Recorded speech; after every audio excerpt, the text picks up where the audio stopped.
Ladies and gentlemen, welcome back to Tier 6 Part 1 of the massive YouTube iceberg. It is getting crazy on these tiers. I don't know why I'm starting like that. Anyways, remember, let's just hop into this episode. No introductions. Wait, kind of already did one. But nothing else. No yapping. Let's save the yapping for the tier. For the tiers. Anyways, as always, thank you for subscribing. Thank you for watching. Show potted plant. Nice. Show potted plant and Swagwin some love. Their links will be down below. And that's all. Without further ado, remember to be authentic, love yourself, take care of yourself, and let's do this. Yeah, you guys see that clip I put in the beginning? I shot that clip 10 days ago.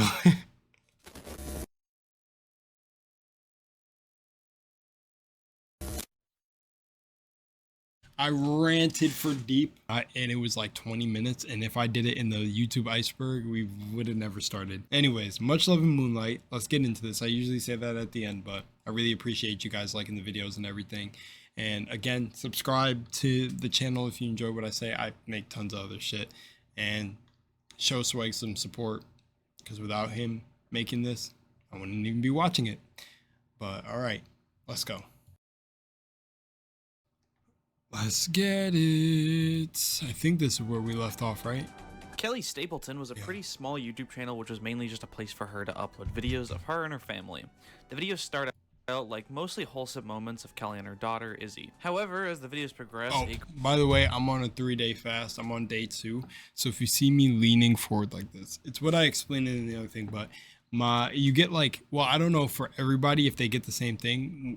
When the body starts going through autophagy or whatever, you may get some aches, and it could be combated with salt water, but I did not get any salt water. So I'm going through it right now. It's always my legs on the second day, always my legs. But I feel so high energy right now, but the aches just get sometimes overpowering, and you really got to battle your mind. That's why I love fasting too. It's not only just so good for you, it's a real mental test, especially for some people who have a lot of food cravings.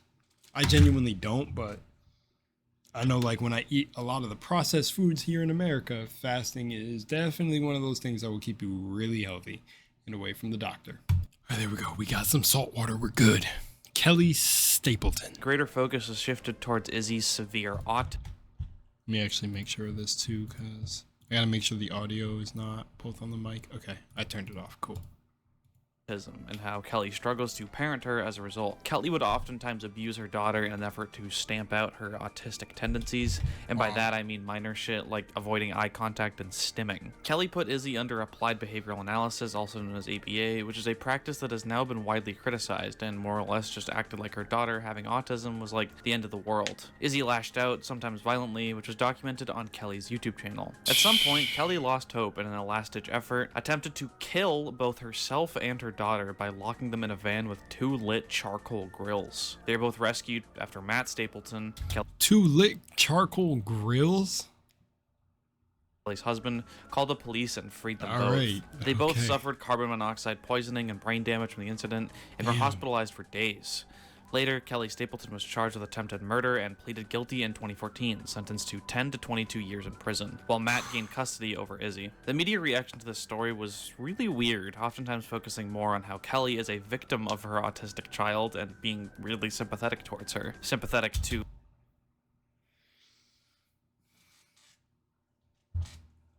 We live in an interesting world. You know, like I said, I see both sides, so I could understand how people could see that, but she was autistic. I even had a teacher that said we're all a little bit autistic, like we're all on the spectrum. And this is before it started coming out in media where people are like, oh, well, everyone's not the same amount of autistic and stuff. But like, yeah, like, by noon they'd both be in heaven. Sheesh. To a woman who attempted to murder her child. not the actual child who was the victim of an attempted murder. There are also a lot of news articles saying that murdering her child was her only option, and how she was even She got on Dr. Phil? featured on Dr. Phil, who also sympathized with her decision on one of the most popular reality TV shows in the country. I think the general populace's views on autism are significantly better than when this happened around 2014, but it's still insane that this is ever how anyone reacted to this. No way. He sympathized with what she... No, no, no. I'm not gonna say anything. All right. Alrighty then. I'm messing with a candle down below right here, and I'm sitting here thinking like, this one is banana nut bread. Love that smell. I'm sitting here wondering if like I want to say what I want to say, but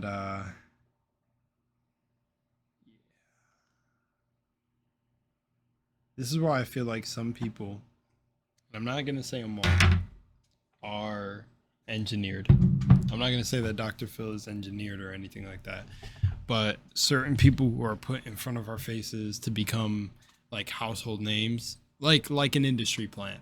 I just, in this situation right here, I don't know. Like, are they finding it a sympathetic story because like for that he gave her press is odd, but hold on.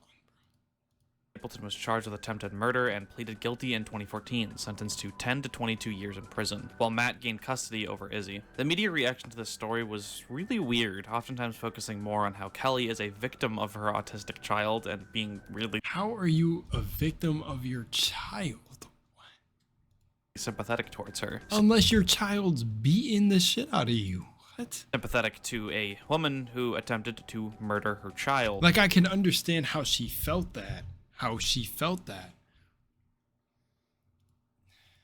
Not the actual child who was the victim of an attempted murder. There are also a lot of news articles saying that murdering her child was her only option, and how she was even featured on Dr. Phil, who also sympathized with her decision on one of the most popular reality TV shows in the country. Okay, you want to know why I'm a little bit off on the whole Dr. Phil back then? I know, I get it. Everyone makes mistakes and yada yada.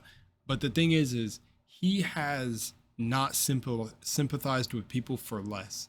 You know, and I'm going to say to some of the young audience that'll come up and be against their parents, like, he won't have sympathy. I've seen it sometimes where he won't have sympathy for people who have gone through traumas and genuinely their kid is acting out through what they're being put through in their environment. Because when a kid is coming up, first of all, you're not always, and not everyone is a product of their environment, but their environment and the people around them and their parents are the first ones that are going to influence the character that they become in their life.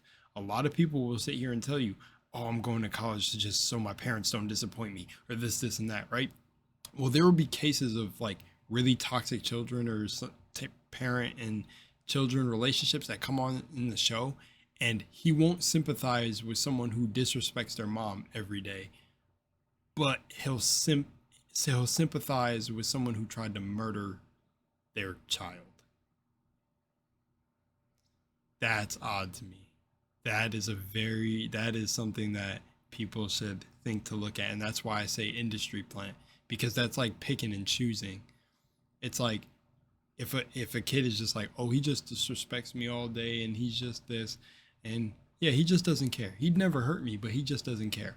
And Dr. Phil will be like, why do you feel the need to do this and go off? I'm not saying, because I don't know what the interview is, but I'm gonna trust Swag, and if he sympathized with her, that's very interesting, because I've seen him like literally say that your actions are, he'll detest someone's actions.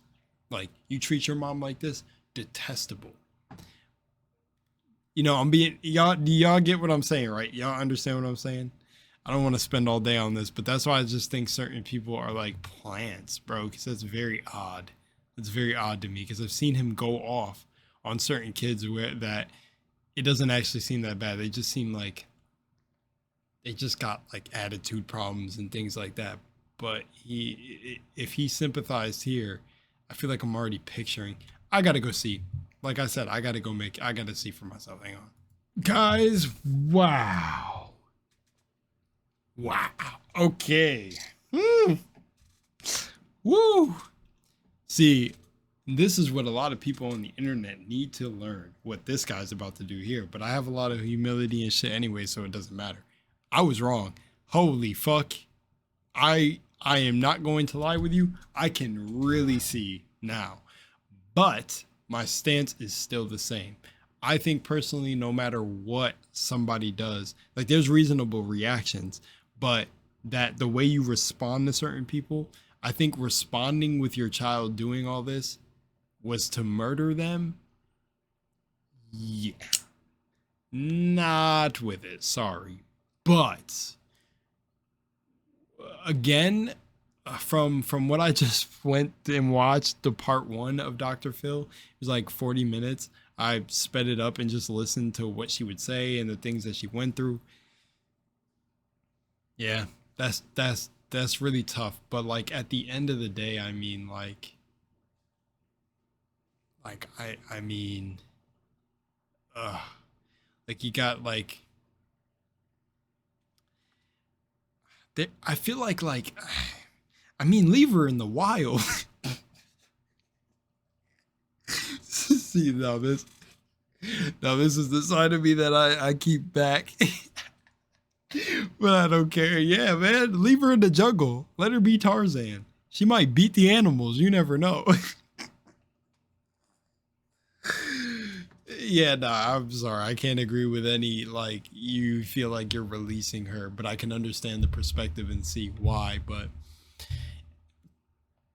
yeah, and I mean, Kelly said she woke up every day an optimistic human and everything like that, and she was somebody who smiles every day.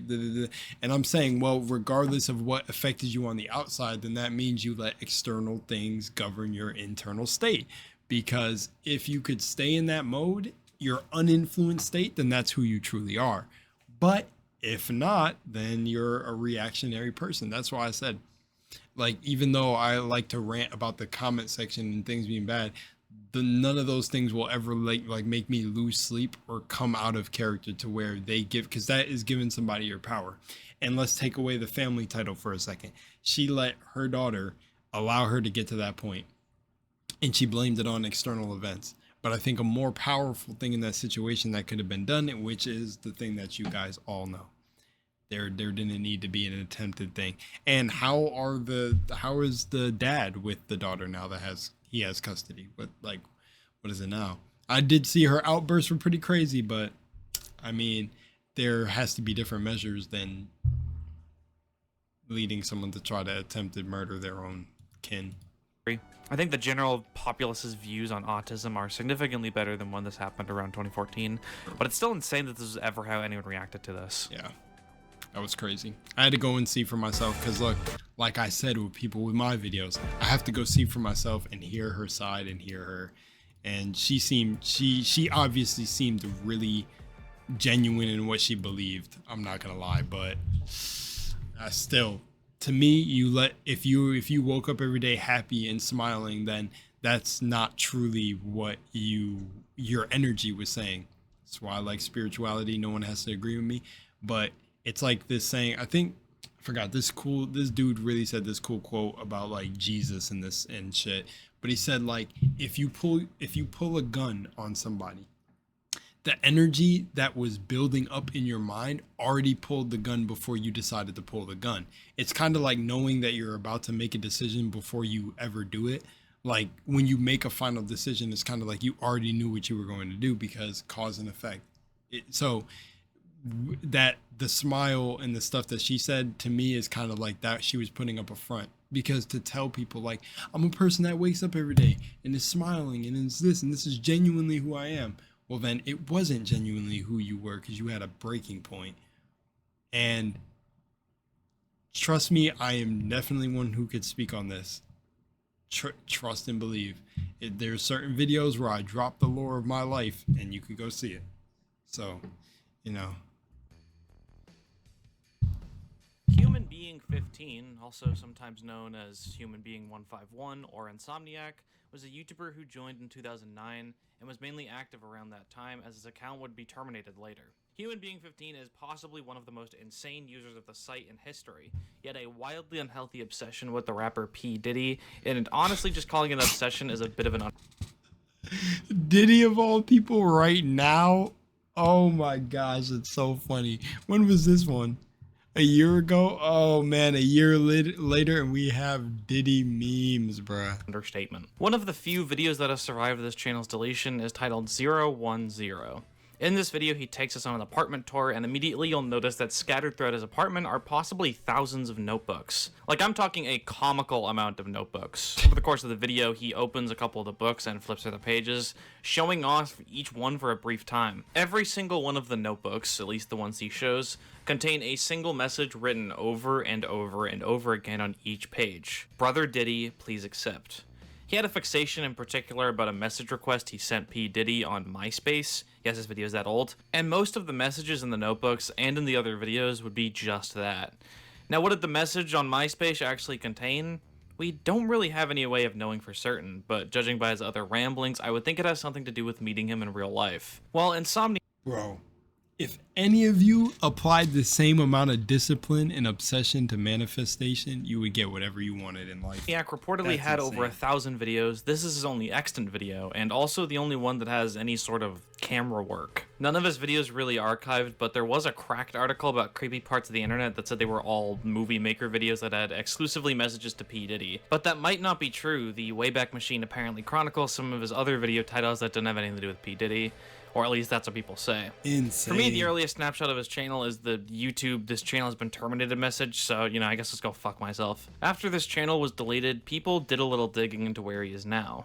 Anil Jean is what he goes by now, most likely being his real name, although sometimes he goes by Anil Ayer as well. He hasn't uploaded in 10 years, and it seems like most of his uploads to this channel are the same 9-second clip from some song with this image attached. Anil also has a Flickr account where he posts images. Whoa, with his channel saying all the same title, this dude like witnesses reality in a interesting way, like repetition. There's something like repetition that he sees or he experiences. That's pretty himself. That's pretty Interestingly, wild. these images can be found in a lot of other YouTube channels supposedly held by very attractive women. One channel, Jessica Hain, features countless re-uploads of a couple images of Anil playing drums, among other videos that are complete. Bro, is this an ARG, dude? It's literally the same. Completely focused around Anil in an extremely similar manner to other channels. Lauren David, Lisa Alvaro, DNEI, One Loves Anil, and Layla Jean, to name a few, which again all feature pictures of attractive women as their profile pictures that definitely weren't ripped from Google Images, and Right. are all obsessed with this niche internet micro-celebrity who has hundreds of notebooks asking P. Diddy Senpai to notice him. So if you guys are lonely and in need of like attention from women, then you know what to do. Not really sure where Neil is now. I feel like TikTok would suit his aesthetic pretty well, but I can't exactly find him there, and Oh, Neil that was great, was a dude. pretty common Indian Yeah. first name. Either way, I hope he's doing better and cut the whole P. Diddy shit out, as well as making those alt accounts.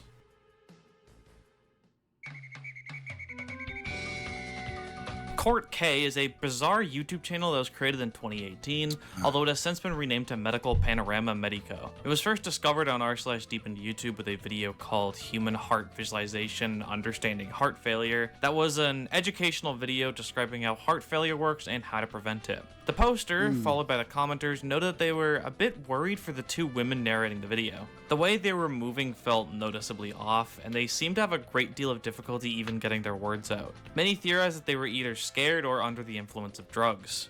Either way, they seemed very disinterested in the subject matter that they seemingly knew nothing about, seeing as they're clearly reading off a script, and the whole thing gives off the vibes of a school presentation or something. Looking into the rest of the channel, a lot of their videos are quite similar to this run, with women talking about rather serious topics in a shaky, off-putting manner. Their thumbnails are possibly some of the most insane on the entire site, giving off a vibe that's palpable but not really describable. In some of the videos, you can even see the women covered in bruises and infections, that most, if not all of which, are often the result of drug abuse like heroin. Through Just digging into the recovering? origins of the email address source linked to the account, people found out that it's most likely owned by a man named Dr. Edwin Zong, a Chinese-American doctor living in Bakersfield, California. Interestingly, this field of medicine he specializes in is helping patients get over their addiction, which is really suspicious when you consider all the evidence that these women in these videos were most likely addicted to meth or heroin.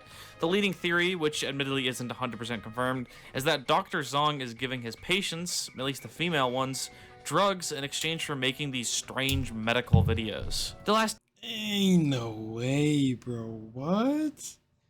Like, that could be like a possibility, but what would be the gain if he, like, man, if that ever became a thing that he got investigated into, he'd be completely, like, he'd lose his license. What if he's trying, like, what I first thought, let me give you all my theory and then I'm going to continue the video, is that he was trying to test a new way, but then the thumbnails are so odd, but he's testing a way of maybe getting them addicted to something else, like video creation, to help them get off of the other stuff. I don't know though. I just thought that, but then when I seen the thumbnails, it killed that theory, and I was like, it's very odd. Tidbit of information related to this channel and Edwin Zong is in 2018, a man named David Cole Lang broke into Dr. Zong's office and attempted to rob him by jumping over the counter and beating him up. Dr. Zong, in response, pulled out a gun and shot him to death. This is considered an act of self-defense, and thus he was never charged, even doing a local news interview still in tattered clothing. This is just a really weird rabbit hole, and it's kind of like the Marina Joyce situation, except it's, you know, actually real. Cocomelon is the second most subscribed YouTuber. Cocomelon is the second most subscribed YouTuber is just kind of an objective fact. After PewDiePie lost the subscriber battle, he began to fall in the ranks, first to Cocomelon, then to Sony Entertainment India, and most recently to Mr. Beast. I don't really know why this is even on the Iceberg to begin with, much less in tier 6. I was going to point out that it's kind of weird when most of Cocomelon's audience can't make YouTube accounts, but apparently you can subscribe to people on YouTube Kids, so, huh. Kinda related, but did you know they have run Cocomelon on cable TV? Like, sometimes it plays on, like, Cartoon Network. Kinda weird. Wow, I did not know that. It's kind of wild. Rowing is boring. Rowing is boring. I actually love rowing. That's funny that that popped up. They're harvesting us. Is a video uploaded in 2013 by a YouTube user named Bble Fox, although all their content has since been deleted. With the video in question— Imagine that this was the maker of Lethal Company. I'm just joking. I love, I forgot his name. Damn, it'll come back to me. Being one of the only surviving artifacts through re-upload channels and cringe compilations. First, let's start with the video that actually still exists. It starts with Bble Fox speaking shakily and— I didn't even realize the video's 555. Kind of crazy for you synchronistic angel number hunting people. Nervously into the mic about how he's cutting off his daughter's legs. Hey everybody, Bble Fox here. You're probably wondering what I'm doing. Yeah, probably not Zeekers. And the name just came to my head as that happened, because I was like, you know what? Nah, Zeekers, probably not. Well, I'm cutting off my daughter's legs. The daughter in question is some life-size doll that he's taking a chainsaw to dismember all the body parts of, saying that he's doing it for some criminal, furry, deep web community called the Indian Spirit Community. Because everyone knows that the best way to make something scarier is to say it's from the deep web. Once he's done dismembering the doll, he begins wearing the legs and also puts the head on a stuffed animal while some creepy music plays. By the end of the video, he shouts out beastform.com, which is or was a real site advocating for bestiality. Pretty creepy. Some of his other surviving videos include How to Get a Date in Under 50 Seconds, which features him creeping on some girl while narrating how to sneak up on her. Another is GTA Orange Citrus, where he's playing GTA and goes up to this NPC that he names Jesse, saying that he's the man who stole his girlfriend. The footage then cuts to Bble Fox showing photos of a man and a woman, saying that's Jesse and his ex-girlfriend. Cuts back to the game and begins to murder the Jesse character, as well as some police officers. The video ends with him showing a shot of a corner of his room, covered with several photos of the same woman, which is who he calls Orange Citrus. There's also a video where he teaches you how to make a fleshlight, complete with attaching an image. Whoa. Y'all, I know you got what he was showing with GTA then. Just go back and pick it up for yourself. At least maybe I'm picking up something completely different. But I mean, of Orange Citrus's face to the front. Now all this is pretty creepy, right? But honestly, it never really struck me as more than some scripted video series that's made for the sake of creeping people out and maybe even making them laugh. I mean, this dude is that or this dude. I don't want to say it, but you maybe know what I'm thinking. kind of Not that he's actually creepy, but something else. and stereotypically creepy, what with the breathy voice and basically every action he takes in all of his videos. Orange Citrus is probably just his friend who agreed to participate because their sense of humor is similar to his, right? Well, Orange Citrus is actually the woman's username, and she actually has her own YouTube channel, and... oh... right. Bble Fox. Okay, I knew it had to be strange. Cause I was saying like, no man, like, but I peep how you're doing that struggle and how you were leading up into this. But I was like, no, dude, this is like, this is either his ex-girlfriend or some girl he tried to get that like he did take pictures with her. And then like GTA, like what he was doing with the GTA video was his confession about like a little bit, or it was just, yeah, my mind was connecting it and it got to what I kind of expected. Matthew. I was like, it's either going to be a girlfriend that was,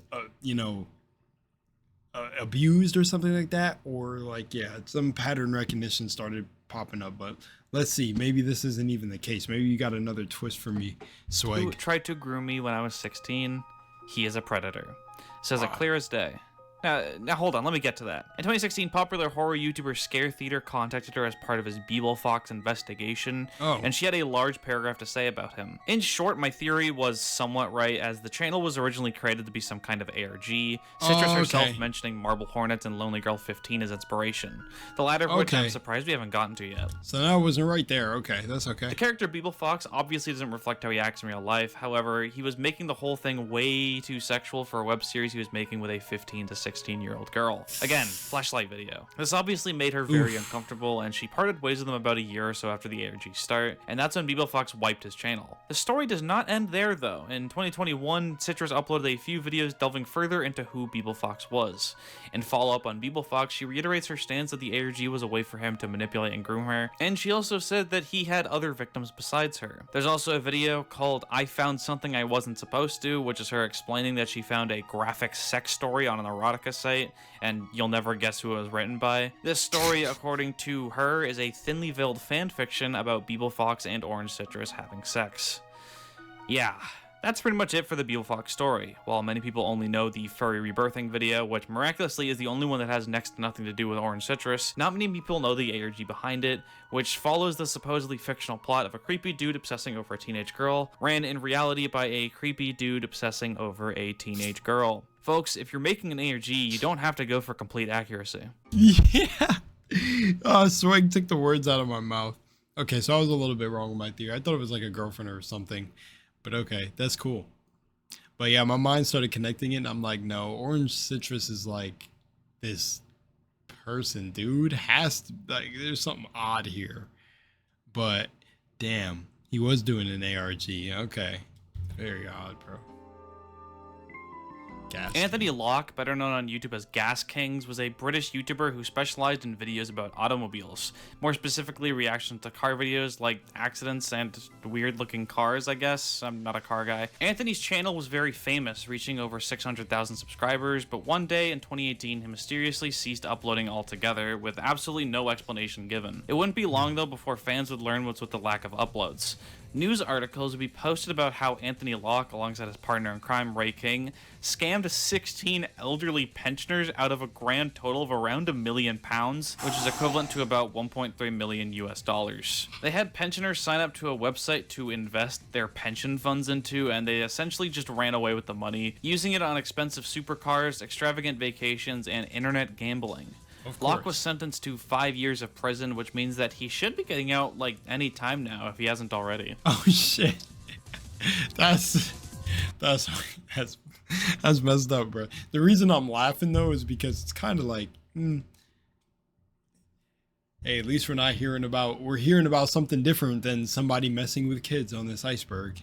High on Life is a vlogging slash thrill-seeking channel ran by a coalition of collaborators, with the main theme being people doing travel vlogs and stunts in these extravagant, stunning locations. In the channel description, they state we post videos to inspire our viewers to get out and explore the world, follow our journey, and learn how to do the same. With nearly 1 million followers on Instagram and 600,000 on YouTube, they were pretty popular. However, in 2018, something terrible happened. Megan Scraper, her husband Alexi Lyak, and their friend Riker Gamble were at the top of Shannon Falls, British Columbia, when Scraper accidentally slipped and fell from the top into the water below. Lyak and Gambles jumped in after her in order to save her, however, none of them would survive the situation, breaking the hearts of their friends, family, and collaborators. Apparently, they were inspired by the Jackass films and TV show, which honestly seems like a kind of done thing to be inspired by if you don't have a Hollywood budget. And that reasoning would be because even though a lot of the stuff in Jackass, I mean, I don't really got to explain it, but just like a Hollywood budget, like they're going to ensure safety for these, if anything becomes near death situations. Damn, that's sad. I mean, I guess it was like good inspiration because they maybe inspired some other people, but then their deaths hopefully inspired some people to be a little bit safer. Yeah, man, I don't that's crazy. Let's continue. Nasambi is a channel that joined in 2015 and would post videos for around a year. The videos would be creepy, although it's pretty standard ARG stuff, to be honest. From what I can gather, it seems to be a channel that's a part of a larger ARG called Cave of Shadows. The plot of the ARG is something to do with a mysterious group of people called the System that does some nefarious things behind the scenes of society. The ARG used some real-life murder cases like Rob William Pickman and the disappearance of Michael Dunahee to tie itself together, which is kind of weird, but whatever. I don't really feel like delving super in depth to this one, so Scare Theater. Description. You know the deal. I applied to over 200 tech jobs. Alright, next one, Lee Loughner. What's this about? Lee Loughner is one of the most infamous mass shooters in US history, as in January 2011, he headed to a constituent meeting in Tucson, Arizona, and opened fire, killing 6 people, including federal judge John Roll, as well as a 9-year-old girl, and injuring 15, including the main target of the shooting, US Representative Gabby Giffords, who prior to retirement was a huge advocate for gun control. Really showed her and the world that guns don't need to be controlled, I guess. After his arrest, he was diagnosed with paranoid schizophrenia, which can be exemplified in his rant video he uploaded to his personal YouTube channel 4 months before the incident, called Genocide School. In the video, he walks around his school's campus, Pima Community College, saying some nigh incomprehensible ramblings about how the school is torturing the low-income students in an unconstitutional way. At one point, he runs into one of his professors, and this interaction happens. How's it going? Thanks for the beat. I'm pissed off. And then he kind of just walks away without following up on it. The video is 4 minutes long, and I don't think there's a single sentence he says that doesn't have to do with freedom of speech or the Constitution. Once college staff found the video, he was immediately suspended on account of clear, severe mental health issues. And yeah, 4 months later, he would commit the shooting, and YouTube staff would take the video down. However, it would be released publicly again by the police. Jared, after the shooting, was somehow taken unalive and is currently spending the rest of his life in prison. I got really close because for a minute, I don't know why my mind connected that they released him on being just mentally like unstable. That's what I thought happened, but yeah, man. I mean, that speaks for itself. I don't even really know what to comment. It's just kind of like, damn.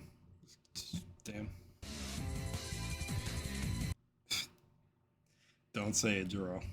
Korti Uip, as you most likely know, is the Gotta give Swag credit for attempting to pronounce that. result of typing every letter in your keyboard in order. Typing this into your search bar, whether it be on Google or any other search engine, is basically the last resort of being bored as fuck on the internet. Searching it into YouTube, however, results in some strange videos showing up, but honestly, this is just another full stop punctuation situation. People realize that an irregular set of characters is commonly typed to the search bar, and thus they upload creepy videos under that name. It's nothing we haven't gone over before. I'm gonna do this, guys. So when you see my future video come out with this title, just know.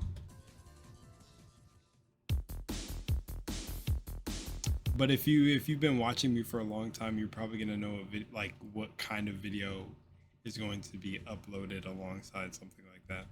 Tower Dog is a mysterious anonymous burner Twitter account that was created in December 2017, and their bio states that they're a YouTube watchdog. The meat of the account can be found in the twitlonger they posted immediately after creation. They start off by saying that they are a YouTuber posting anonymously in order to evade punishment for leaking details. They say that they were contacted by someone who was a fan of their content. The contact worked for a company that had some kind of connection to Google and YouTube. The unnamed company took a job posting for web search evaluators and signed a non-disclosure agreement, which they're breaking with this post. After that, it was revealed they weren't web search evaluators, but rather they would be in charge of demonetizing YouTube videos based on certain criteria that the poster provided Imgur screenshots of. The major takeaway from the screenshots is that if a user wouldn't feel comfortable watching the video in a public space with the volume all the way up, then they should always shoot the demonetization gun. They were also told that if they were on the fence about any of these rules listed, they should always choose to demonetize to be safe. Finally, if the reviewer doesn't find a rule that the video breaks, but they still have a personal belief that it's sensitive or inappropriate, they're allowed to have a video demonetized. They also relayed that there was a secret meeting which tied into the issue where YouTube held a meeting with select creators that happened around 2016. In this meeting, they apparently discussed what they should do about unwanted creators on their platform that have gotten popular, such as Leafy is Here, Grade A Underray, Keemstar, Scarce, and Onision. Scarce on that list? Damn. I thought a lot of people like respect Scarce, at least for how he handles drama content, because I know he's like in that sphere. Grade A Underray is... The meeting apparently didn't result in a conclusion, but they agreed that they shouldn't be censored. Months later, demonetization began to seep through the platform, as we've talked about before. And that's pretty much it for this leak. No one really talked about it after this, despite the account adding several content creators, including the ones mentioned. Now, is the leak real? I don't know. There isn't really any cold hard evidence besides the screenshots, which, you know, faking an HTML web page might be the easiest thing in the world. But also, I wouldn't be surprised if it was real either. It definitely lines up with YouTube's behavior around this time. Yeah. Why do YouTube views freeze at 301 is a video by Numberphile, a YouTube channel that covers interesting things about different numbers on each video. This video in particular is about the 301 views bug that pervaded the site for the first half of the 2010s, which, as I already covered, was a system put in place for YouTube to make sure popular videos with high view counts didn't have botted views. In the video, he interviews analytics product manager Ted Hamilton, who explains the whole thing. While the bug was resolved in 2015, the Numberphile video still stands at 301 views as a callback Easter egg to the bug. I actually covered all of this in Tier 3 Part 1, but I figured I'd go over it again since it's been a while since that video and it's a neat little story. The It is. Ninja Thirsty drink system is like having a drink And that's a cool little Easter egg. Ninja Thirsty Drink System, or there's Gmod ARGs. Gmod ARGs are exactly what they sound like. ARGs made with the use of and based in the popular game Gary's Mod. There are several of these that I'm not really going to get super in depth to, but they include channels like Gmod 9fan, Gunslinger Pro 2009, Classic GM Videos, Bad Water Videos 2009, The Survivor of All, and Plastic Apple 2011. I'll link a playlist by Richter Overtime that explains each of these in the description. I kind of want to watch that. According to Wikitubia, the only place on the internet that seems to have mentioned this, the YouTube user bubble, sometimes known as the YouTube user revolution, refers to a period of time between early 2007 and late 2008, where the economy saw a significant boost in the marketability of YouTube and other video sharing platforms like it. Therefore, they saw significant growth as well through both revenue and just the number of visitors. During this time, the number of YouTube users were increased by 750% from previous years. And this is also around the time where YouTube celebrities would start popping up, like Fred and Nigahiga, Smosh, Shane Dawson, Philip DeFranco, and iJustine. Interestingly, no one really knows the cause of the surge in popularity of the platform. Very few YouTube channels advertise themselves in any form of mass marketing, so we don't really know how the platform got that popular, though it was most likely from other social media platforms, and also Google acquiring YouTube in 2006 probably had a hand in it too. The bubble had a decline of mainstream popularity of user-created videos around 2009. Not a huge one, obviously, but still noticeable, although it would come back around 2012 and has since stayed as an internet powerhouse. I was really silent there because, again, certain topics are going to be more interesting to talk about that. I just didn't really have a comment, so bear with me. Please do not call me a thief in the comments. Or you know what? Go ahead. Call me a fucking thief in the comments. Notori is gone. Kawashiro is a character from the Toho project, who in canon is a river monster in Japanese folklore called a kappa. Now these monsters in kappas. folklore have very violent tendencies, attacking people they Bro, am I having deja vu?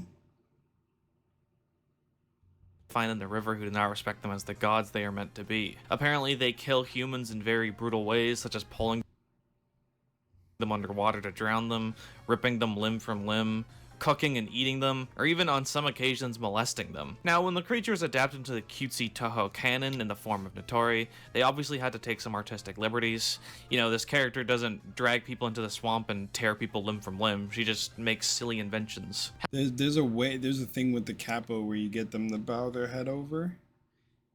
However, the video Notori Has Gone Mad is an illustration of what Notori would be like if she acted like the monster she's based off of. Uploaded in 2009, most likely first on Nico Nico Doga before a YouTube re-upload, the video has a surprising amount of reach even outside the Toho community. Check out this chills clip. The video was uploaded in 2009 and the description reads, Notori has gone mad. This is in reference to the young blue-haired female character. Number 15. Burger King foot lettuce. Whom is the center of the video. Notori Kawashiro is a character from a Japanese game show which translates to Urban Legend in Limbo. Kappas are cool. The lore behind well, no, okay, tearing people. Okay, that probably didn't make my case any better for what I was saying, so never mind.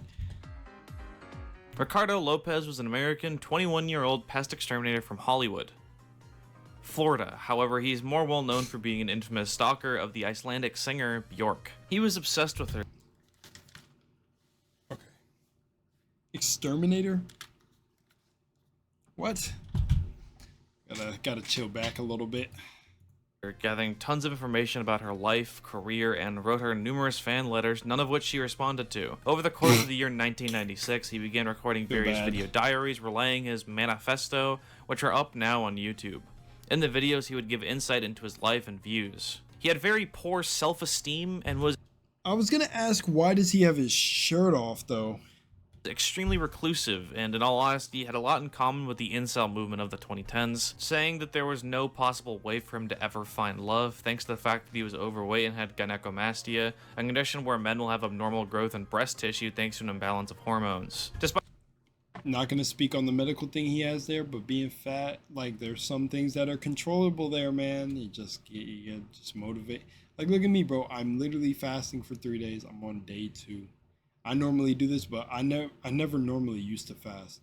I would say school caused me to naturally intermittent fast. And honestly, some of the stuff they put in school lunch, I was like, nah, I'm not really messing with it. But dude, man, it's just a lifestyle change, brother. Despite this, he was still delusionally obsessed with Bjork, an obsession that was completely disconnected from reality. Another thing Lopez had in common with the modern-day incel movement was racism. Around the time he was making the video diaries, Bjork got into a brief relationship with the African-American musician Goldie. Lopez was I was like, is it gonna be a black guy, man? And then I was like, he probably really wouldn't like me saying it's just a lifestyle change, bud. betrayed by this, the fact that she would get into a relationship with a black guy instead of him, Parasocial relationships. because clearly Lopez had so much more to offer her. In the video diaries, he fixates on the fact that he's black, even calling him slurs. Lopez constructed a plot to get back at her for betraying his love. He would create a letter bomb in the form of a hollowed-out book containing sulfuric acid and mailed it to Bjork's home, the idea being that it would explode when she opened it, killing her in the process. After he sent it, he took his own life by shooting himself in the mouth, and the Hollywood Police Department found his body 4 days later, which is luckily enough time to intercept the package, and the singer remained unharmed. At the end of the day, what's interesting to me is that these illustrate two phenomena that many people associate with the internet age, being incels and parasocial relationships. But apparently, these things existed in the 90s and were just as dangerous. Yeah. That's like a no-brainer. I feel like, yeah. I feel like, of course, it's been taken to a way more gargantuan level with the internet, as broad as it is now, which is why just be safe out there. But that's wow, you know, that's crazy. That makes me think about when people get like fan mail or have a PO box that people send things to. That's spooky, man. Imagine someone just getting that obsessed over like PewDiePie or something. He opened fan mail and then blew up. I'm sorry, guys. That's so wild, guys. You're the celebrity of your own life, man. We're all important. We're all important in our own ways, man. You're living your own movie. Now, I'm not going to be able to live many of you out there watching this video's lives. And that gives even more beauty to your story. Your journey and your story is your own, man. I just feel like people like this just need a different guiding in life, or could have, you know, some mental stuff going on, but have different guides.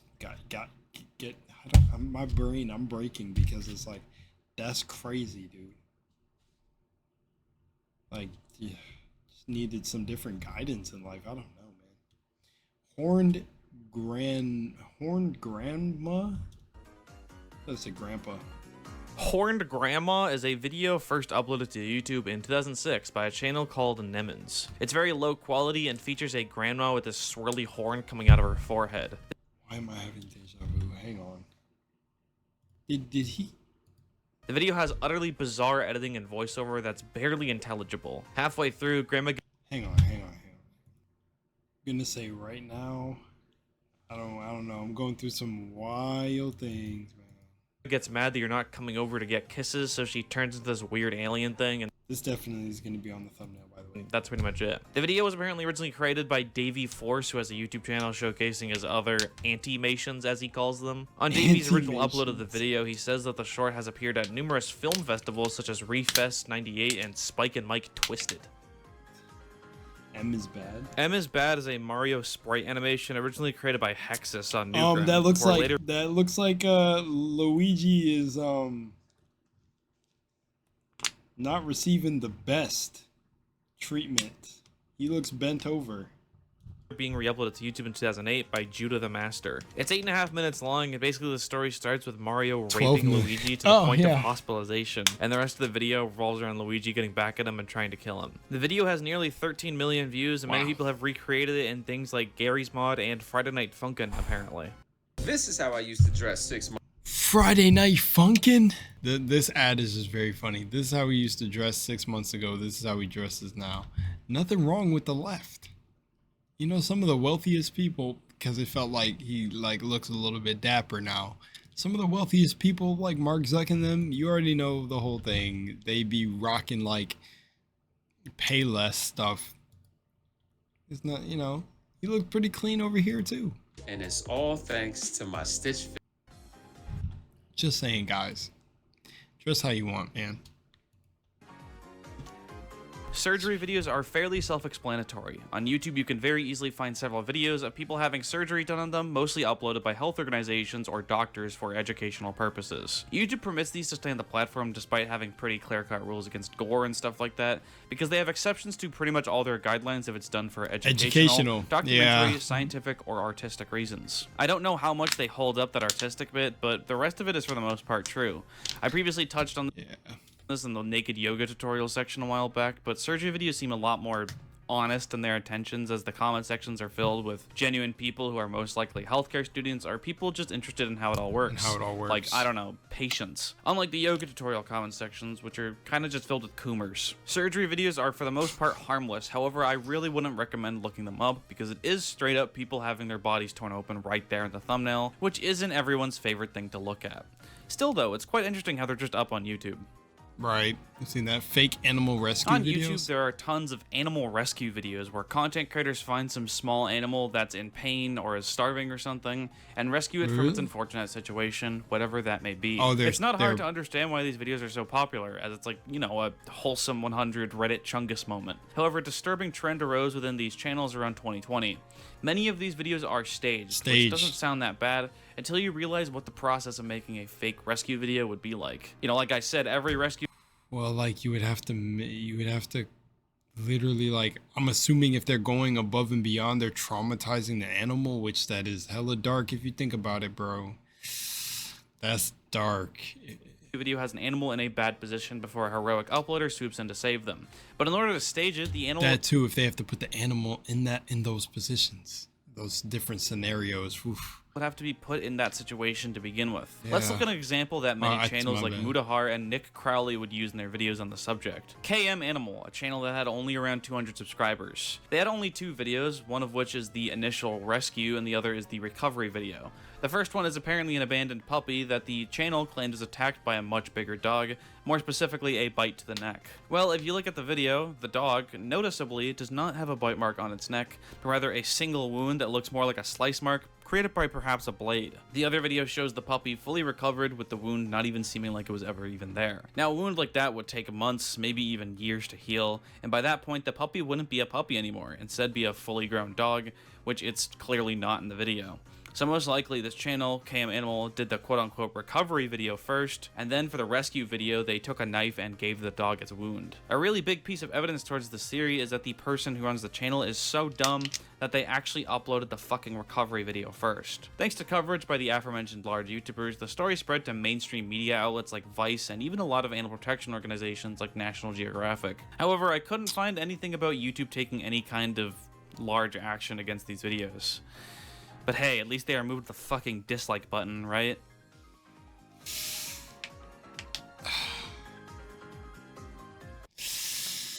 Yo, the dislike button thing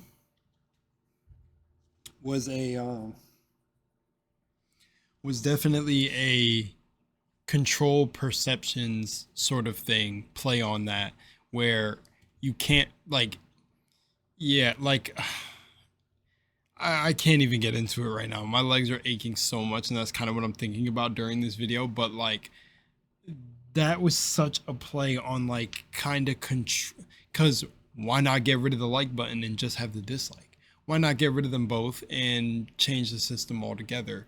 No, just get rid of the dislike button. Like, sometimes things are that deep, and the subtlest things that they throw straight in front of your face, it just feels like more of this rock and guard control behavior stuff. I'm just saying. But I heard there you can just switch it back on, right? The like and dislike button. I think you can. I never found the setting though, so I don't know if it's like an extension you have to get or it's in the settings. I tried to actually find it and turn it back on, because, you know, I mean, if people, like, if it's a way to protect people from feeling hurt over likes and dislikes, then that person who is too involved with how many likes and dislikes they're getting on videos needs to touch grass. Just take a break. And that's it for part 1 of tier 6 of the massive YouTube iceberg. Like I said at the beginning of the video, we're only around halfway done, and honestly it feels like both too soon and too late to say that. By this point, I believe we've officially reached the 10-hour mark, which is fucking insane to me. I didn't think this iceberg would be longer than the Wendigoon one, but you know, here we are. This part of the series in particular, as I said on the community tab, yes, I use that sometimes, has been my favorite, or at least the most interesting one to do so far. A lot of the entries in this video took a long ass time to cover, which in my opinion is a lot more interesting than just a bunch of rapid fire videos where I don't have much to say other than this is a weird art project or ARG. In other words, tier 6 has a lot of substance, and taking a glance at the other entries here, that's a trend that will probably be a thing for all 3 parts. Shit's also getting pretty tough to talk about too, both in terms of complexity and also just how fucked up some of these are. But hey, that's icebergs for you, alright? Either way, thank you to my Ko-fi supporters, thank you to Pot of Plant for making the chart, thank you to me because I'm awesome, and thank you to you, the viewer, for watching. See ya. I mess with Swigwin a lot. I'm gonna try, I don't know if they'll be down, I'm gonna get everyone together. I'm gonna be honest, I'm putting 20 seconds of nothing at the end of this vid because it's so close to being an hour long, so you can leave now.